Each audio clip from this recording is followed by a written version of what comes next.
Flies chased her customers away every single day. What happened next will shatter your heart. The first time it happened, she laughed. "Now only small flies," Ngozi said, waving her hand carelessly as she arranged her tomatoes. The morning sun had just touched the dusty road, and the market was already alive with noise. Women shouting prices, children running barefoot, men dragging sacks of rice. Life was normal, but the flies were not.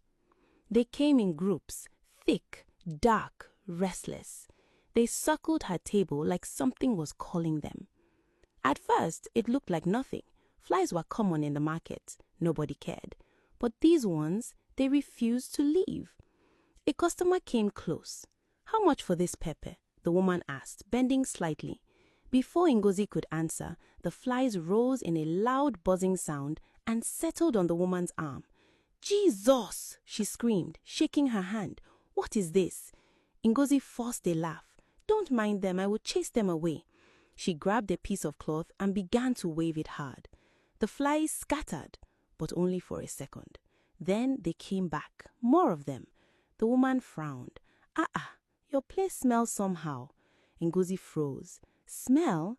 No, it's fresh, I washed everything this morning." The woman didn't reply. She simply stepped back slowly, then turned and left. That was the first customer she lost. By noon, it became worse. The flies increased. They covered her tomatoes, her onions, even her hands. No matter how much she waved them away, they returned like they belonged there. People began to avoid her table. Some covered their noses. Some whispered, "That woman, something is wrong there." Ngozi's chest tightened. She had never seen anything like this. By evening, she packed her things in silence. She had made almost nothing. As she carried her tray on her head, her friend Ada called out, "Ngozi, wait!" She stopped. Ada walked closer, her face serious. "My sister, I have been watching since morning. Those flies, they are not ordinary." Ngozi forced a weak smile. "Abeg, stop it. It's just flies." Ada shook her head slowly. "No, flies don't behave like that. They don't chase customers like that." Ngozi didn't answer. She didn't want to think about it. That night, she couldn't sleep. She kept turning on her mat, listening to the quiet sound of her small room. Then, suddenly, bzzz.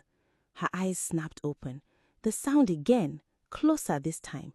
Bzzz. Ngozi sat up slowly. Her heart began to beat fast. There were flies inside her room, in the night.